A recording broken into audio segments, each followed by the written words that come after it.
ರಾಜಣ್ಣ ರಾಜೀನಾಮೆ ಕುರಿತು ಕಾಂಗ್ರೆಸ್ನ ಕಾಲೆಳೆದ ಬಿಜೆಪಿ. ಕಾಂಗ್ರೆಸ್ ಬೆಳವಣಿಗೆ ಕುರಿತು ವ್ಯಂಗ್ಯವಾಡಿ ಟ್ವೀಟ್ ಮಾಡಿದೆ ಬಿಜೆಪಿ ರಾಷ್ಟ್ರೀಯ ವಕ್ತಾರ ಅಮಿತ್ ಮಾಳವಿಯ ಟ್ವೀಟ್.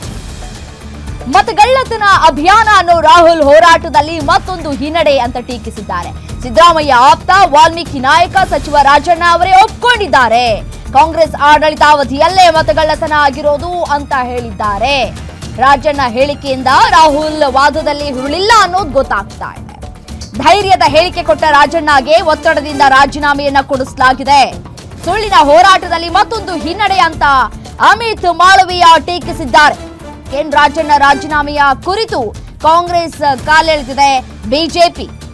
ಕಾಂಗ್ರೆಸ್ ಬೆಳವಣಿಗೆ ಕುರಿತು ವ್ಯಂಗ್ಯವಾಡಿ ಟ್ವೀಟ್ ಮಾಡಿದೆ ಬಿಜೆಪಿ ರಾಷ್ಟ್ರೀಯ ವಕ್ತಾರ ಅಮಿತ್ ಮಾಳವಿಯ ಟ್ವೀಟ್ ಅನ್ನ ಮಾಡಿದ್ದಾರೆ. ಮತಗಳ್ಳತನದ ಅಭಿಯಾನ ಏನು ಆರಂಭ ಮಾಡಿದ್ರು ಕರ್ನಾಟಕದಿಂದಲೇ, ಕರ್ನಾಟಕದ ಪ್ರಭಾವಿ ಸಚಿವರಿಂದಲೇ ಈ ರೀತಿಯಾದಂತಹ ಬಹಿರಂಗ ಹೇಳಿಕೆ ಕೊಟ್ಟಿರುವುದು ಇದು ರಾಹುಲ್ ಗಾಂಧಿಯವರ ಹಿನ್ನಡೆ ಅಲ್ಲದೆ ಮತ್ತೇನು ಅಂತ ಹೇಳಿ ಪ್ರಶ್ನೆ ಮಾಡಿದ್ದಾರೆ. ನೋಡಿ, ಅವರ ಟ್ವೀಟ್ ಅನ್ನ ಗಮನಿಸ್ತಾ ಇದ್ದೀರಿ.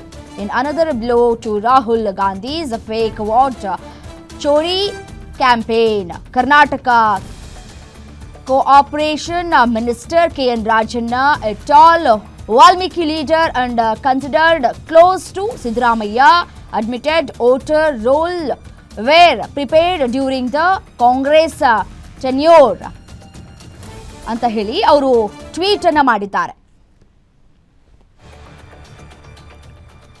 ಡೀಟೇಲ್ಸ್ ಕೊಡ್ತಾರೆ ಸತೀಶ್, ನೇರ ಸಂಪರ್ಕದಲ್ಲಿ ಮತ್ತೆ ಜಾಯಿನ್ ಆಗಿದ್ದಾರೆ. ಇದೀಗ ನೋಡಿ, ಬಿಜೆಪಿ ಕಾಲೆಳೆಯೋದು ಎದ್ದಿದೆ.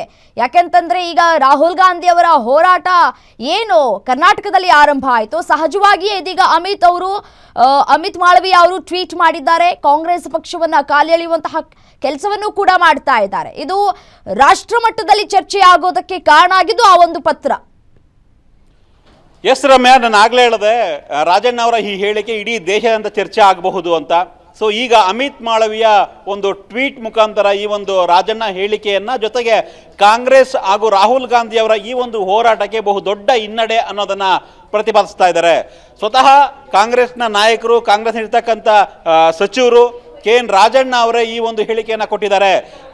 ನೀವಾಗಲೇ ಓದ್ತಾ ಇದ್ರಿ ಅಮಿತ್ ಮಾಳವಿಯ ಯಾವೆಲ್ಲ ಟ್ವೀಟ್ ಮಾಡಿದ್ದಾರೆ ಅಂತ. ಅದರಲ್ಲಿ ಸ್ಪಷ್ಟವಾಗಿ ಹೇಳ್ತಾ ಇದ್ದಾರೆ, ಕಾಂಗ್ರೆಸ್ ಅಧಿಕಾರ ಅವಧಿಯಲ್ಲೇ ಮತಪಟ್ಟಿ ರೆಡಿಯಾಗಿತ್ತು, ಇದನ್ನು ಯಾಕೆ ಬೇರೆ ಕಾಂಗ್ರೆಸ್ ನಾಯಕರು ಮಾತನಾಡ್ತಿಲ್ಲ ಅನ್ನೋ ಒಂದು ಹೇಳಿಕೆಯನ್ನ ರಾಜಣ್ಣ ಹೇಳಿದ್ರು. ಇದರಲ್ಲೇ ಅರ್ಥ ಆಗುತ್ತೆ ರಾಹುಲ್ ಗಾಂಧಿ ಅವರಿಗೆ ಎಷ್ಟು ಹಿನ್ನಡೆ ಆಗಿದೆ. ರಾಹುಲ್ ಗಾಂಧಿಯ ಹೋರಾಟಕ್ಕೆ, ಕಾಂಗ್ರೆಸ್ನ ಹೋರಾಟಕ್ಕೆ ಬಹುದೊಡ್ಡ ಹಿನ್ನಡೆ ಆಗ್ತಾ ಇದೆ. ಸೊ ಈ ಒಂದು ಫೇಕ್ ವೋಟರ್ ಲಿಸ್ಟ್ಗೆ ಕ್ಯಾಂಪೇನ್ ಮಾಡ್ತಾ ಇದ್ದಾರೆ ಕಾಂಗ್ರೆಸ್ನವರು. ಅದು ಸುಳ್ಳು ಅನ್ನೋದಕ್ಕೆ ಸಾಕ್ಷಿ ನಾವಲ್ಲ, ಬಿಜೆಪಿ ಕೊಡ್ತಾ ಇಲ್ಲ, ಕಾಂಗ್ರೆಸ್ನವರೇ ಕೊಡ್ತಾ ಇದ್ದಾರೆ ಅನ್ನೋ ರೀತಿಯಾಗಿ ಈಗ ಬಿಜೆಪಿ ಕಾಲೆಳಿತಾ ಇದೆ. ಇದೇ ಕಾರಣಕ್ಕಾಗಿನೇ ಇವತ್ತು ರಾಹುಲ್ ಗಾಂಧಿ ಆಗಿರ್ಬೋದು ಅಥವಾ ಕಾಂಗ್ರೆಸ್ನ ಹೈಕಮಾಂಡ್ ಆಗಿರ್ಬೋದು ಈ ರೀತಿಯ ಕಟ್ಟುನಿಟ್ಟಿನ ಕ್ರಮಕ್ಕೆ ಮುಂದಾಗಿದ್ದು. ರಮ್ಯಾ, ಮತ್ತಷ್ಟು ಮಂದಿಯ ಬಾಯಿಗೆ ಆಹಾರ ಆಗಬಾರ್ದು ಕಾಂಗ್ರೆಸ್ ಅಥವಾ ರಾಹುಲ್ ಗಾಂಧಿ ಅನ್ನೋ ಕಾರಣಕ್ಕಾಗಿ ಒಬ್ಬ ಪ್ರಭಾವಿ ಸಚಿವ, ಅದರಲ್ಲಿ ವಿಶೇಷ ರಮ್ಯಾ, ಈ ಒಂದು ಟ್ವೀಟ್ ಅಲ್ಲಿ ಗಮನಿಸಿರಬಹುದು, ಅಮಿತ್ ಮಾಳವಿ ಅಲ್ಲಿ ನೋಟ್ ಮಾಡ್ತಾರೆ, ಎ ಟಾಲ್ ವಾಲ್ಮೀಕಿ ಲೀಡರ್.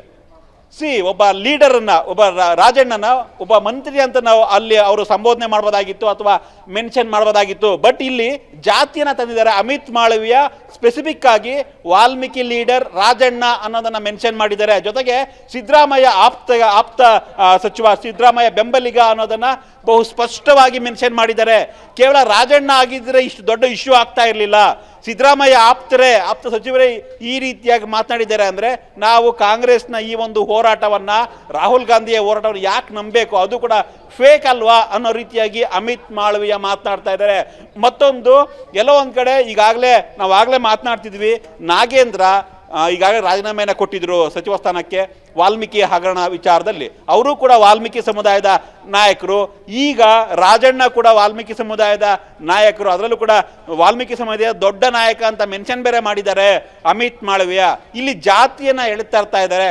ಬಹುಶಃ ಈ ಒಂದು ವಿಚಾರ ಡೈವರ್ಟ್ ಆಗಬಹುದು ಮುಂದಿನ ದಿನಗಳಲ್ಲಿ ಅನ್ನೋದು ಕೂಡ ನಾವು ಈಗಲೇ ಒಂದು ಗೆಸ್ ಮಾಡಬಹುದು ರಮ್ಯಾ. ಒಟ್ಟಿನಲ್ಲಿ ಅಮಿತ್ ಮಾಳವಿಯ ಈಗ ಒಂದು ಆರಂಭವನ್ನ ಮಾಡಿದ್ದಾರೆ. ಬಹುಶಃ ಮತ್ತಷ್ಟು ಕೆಲವೇ ನಿಮಿಷಗಳ ನಂತರ ಅಥವಾ ನಾಳೆವರೆಗೂ ನಾವು ವೆಯ್ಟ್ ಮಾಡೋದಾದ್ರೆ ರಾಷ್ಟ್ರ ಮಟ್ಟದಲ್ಲಿ ಇದು ಬಹುದೊಡ್ಡ ಚರ್ಚೆ ಆಗಬಹುದು.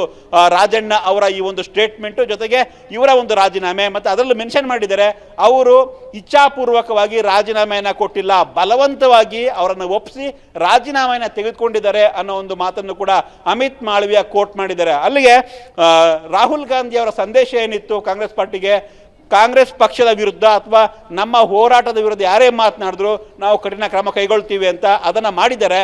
ಮತ್ತೆ ಅದಕ್ಕೆ ವಿರುದ್ಧವಾಗಿ ಬಿಜೆಪಿ ಬಹುಶಃ ಹೋರಾಟವನ್ನು ಕೂಡ ಮಾಡಬಹುದು ಈ ಒಂದು ನಿಟ್ಟಿನಲ್ಲಿ. ಯಾಕೆಂದರೆ ಕಾಂಗ್ರೆಸ್ಸಿಗರೇ ಮಾಡಿರೋ ಎಡವಟ್ಟುಗಳ ಬಗ್ಗೆ ಕಾಂಗ್ರೆಸ್ಸಿಗರು ಮಾತಾಡ್ತಾ ಇದ್ರೆ ಅವರ ವಿರುದ್ಧ ಕ್ರಮವನ್ನು ಕೈಗೊಳ್ಳಲಾಗ್ತಾ ಇದೆ, ಅವರ ಬಾಯಿಯನ್ನು ಮುಚ್ಚಿಸುವಂಥ ಕೆಲಸವನ್ನು ಮಾಡ್ತಿದ್ದಾರೆ ಅನ್ನೋ ನಿಟ್ಟಿನಲ್ಲಿ ಬಿಜೆಪಿ ಮುಂದಿನ ದಿನಗಳಲ್ಲಿ ಹೋರಾಟವನ್ನು ಕೂಡ ಮಾಡಬಹುದು. ರಮ್ಯಾ, ಓಕೆ, ಥ್ಯಾಂಕ್ ಯು ತಮ್ಮೆಲ್ಲ ಮಾಹಿತಿಗಾಗಿ.